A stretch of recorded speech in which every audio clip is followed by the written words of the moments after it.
How to use DoorDash and UberEats at the same time.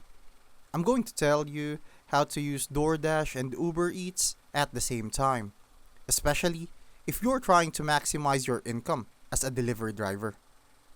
First, make sure both apps are installed and you're logged in to active driver accounts. The trick is to multi-app, which means running both apps at once get more order opportunities. Start by going online in one app, say DoorDash, then quickly go online in Uber Eats too. Keep both apps open in the background and listen for incoming offers. When you get a delivery request, compare both apps, look at distance, pay, and restaurant pickup time. Accept the better one and pause or decline the other.